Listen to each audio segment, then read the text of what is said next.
महिलांसाठी महायुती सरकारनं लाडकी बहीण योजनेच्या माध्यमातून 1500 रुपये महिना सुरू केला आहे।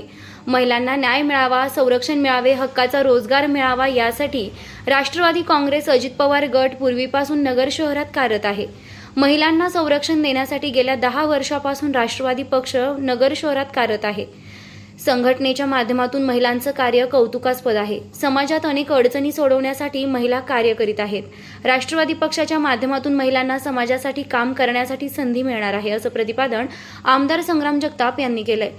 आज शिवसेनेच्या जिल्हा प्रमुख निंबाळकरताई, त्याच प्रकारे शहर प्रमुख अरुणाताई या दोघी संघटनेच्या महिलांनी राष्ट्रवादी काँग्रेस पक्षामध्ये आज जाहीर प्रवेश केला आहे। मी त्यांचं प्रथमतः मनपूर्वक स्वागत देखील करतो आणि प्रवेश केल्याबद्दल आभार देखील व्यक्त करतो।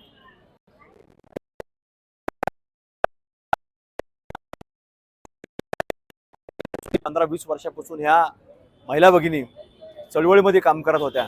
चळवळीमध्ये काम करत असताना अनेक सर्वसामान्य लोकांच्या प्रश्नाकरता त्या उभा राहिल्या, प्रश्न सोडवण्याचं काम केलं। अनेक महिलांची संघटनेची टीम त्यांनी या शहरामध्ये आणि जिल्ह्यामध्ये निर्माण केली आणि त्याच्यातनं अनेक लोकांना एक मदत करण्याचं काम, मदतीचा हात देण्याचं काम त्यांनी संघटनेच्या माध्यमातून केलं आहे।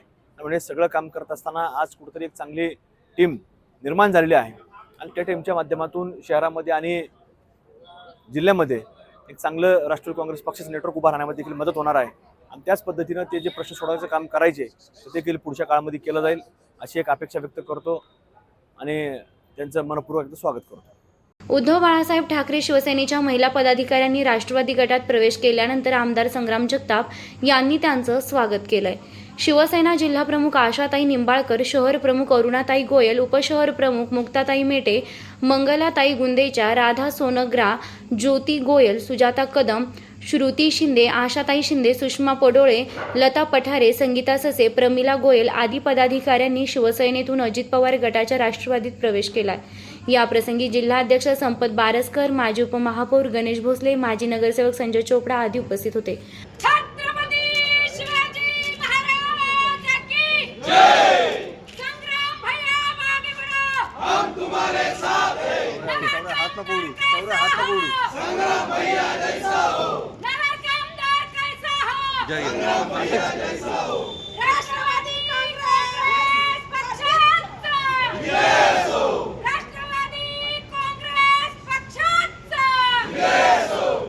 गेल्या 20 वर्षापासून एक निष्ठ शिवसैनिक म्हणून मी शिवसेनेमध्ये काम केलेलं आहे।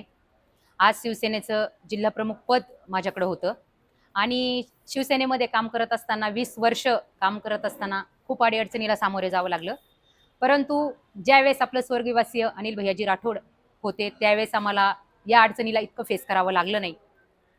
आणि शिवसेना का सोडली? सगळ्यात महत्त्वाचं कारण आज तुम्हाला माहीतच आहे की या महाराष्ट्रामध्ये पूर्ण शिवसेना संपवण्याचं कामच संजयजी राऊत व शरद पवार यांनी केलं असं म्हटलं तरी वाव ठरणार नाही। आता तुम्ही सगळ्यांना, माझ्या सगळ्या शिवसैनिकांना मला एक विचारावंसं वाटतं आणि सांगावंसं वाटतं, आपल्या ज्यावेळेस आता नगर शहरामध्ये उमेदवारी जाहीर करायची होती त्यावेळेस उमेदवारी जाहीर करत असताना आपले स्थानिक लेवलचे नेते ज्यावेळेस मुंबईमध्ये 2-2, 3-3 दिवस जाऊन बसले तरी सुद्धा आपल्याला त्यांनी काही प्रतिक्रिया दिली नाही, अंधारात ठेवलं। आपल्या उमेदवारीबद्दल त्यांनी काहीच सांगितलं नाही।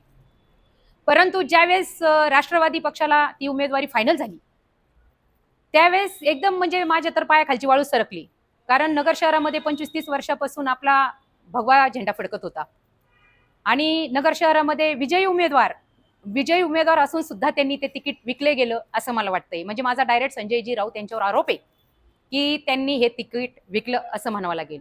आज जर आमचे अनिल भैयाजी राठोड असते तर ही वेळच नगरकरांवर आली नसती, ते तिकीट आपल्यालाच असतं।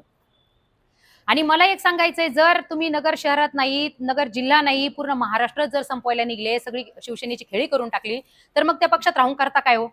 कारण आपण 20 वर्ष एवढे एक निष्ठ कार्यकर्ते होतो, तर कार्यकर्त्यांच्या मनात सुद्धा आता म्हणजे इच्छा राहिलेली नाहीये पक्षात काम करायची। कशी राहील? आता तुम्ही बघा, काल पण स्थानिक लेवलचे आमचे जे नेते आहेत समजा शिवसेनेचे, त्यांनी अपक्ष फॉर्म भरला। ते अपक्ष फॉर्म भरत असताना त्यांनी महिलांना तर विश्वासात घेतलंच नाही, कारण मी प्रवेश तर आज करते, मला ते जास्त खटकलं। आज मी प्रवेश करते शिवसेनेत, कालपर्यंत म्हणजे त्यांनी परवा फॉर्म भरला तरी मला एकही फोन केला नाही, त्यांनी मला सांगितलं सुद्धा नाही। 2 दिवस अगोदर फोन आला होता, परंतु काल ज्यावेळेस उमेदवारी भरायची, अर्ज भरायचा, फोन नाही केला। आणि फोन केला तर नाही ते जाऊ द्या, पण तुम्ही दोन जर म्हणजे जेंट्स भरतायत, पुरुष भरतायत तुम्ही फॉर्म, तर त्याच्यात एखादी आमच्याकडे महिला पण सक्षम होती ना. आमच्याकडे महिला सक्षम होती, एखाद्या महिलेला उमेदवारी द्यायला तुम्हाला काहीच हरकत नव्हती. आणि मला अजून त्याच्या पलीकडे एक सांगावंसं वाटतंय, यांनी उमेदवारी अर्ज भरलेत ना, तर खरंच तुम्हाला वाटत असेल की नगर जिल्ह्यात, नगर शहरात शिवसेना टिकून राहावी, तर माझी विनंती आहे तुम्हाला कळकळीची, एकतरी फॉर्म तुम्ही अर्ज राहू द्या, मागं घेऊ नका. कारण अपक्ष फॉर्म भरलाय ना आता तुम्ही, तर मग एकनिष्ठता दाखवायची ना, तर कुठेतरी कार्यकर्त्यांना अजूनही तुमच्यावर विश्वास आहे म्हणून एक फॉर्म राहू द्या तुम्ही, आणि निवडणूक लढवा तुम्ही, म्हणजे कुठेतरी जनतेला पण थोडासा शिवसैनिकांना विश्वास पटेल की आहे म्हणून. असं तर माझ्या हिशोबाने सगळी शिवसेना संपलेली आहे, काहीच राहिलेलं नाही त्याच्यात. कारण हे सगळा डाव संजयजी राऊत यांचा आहे.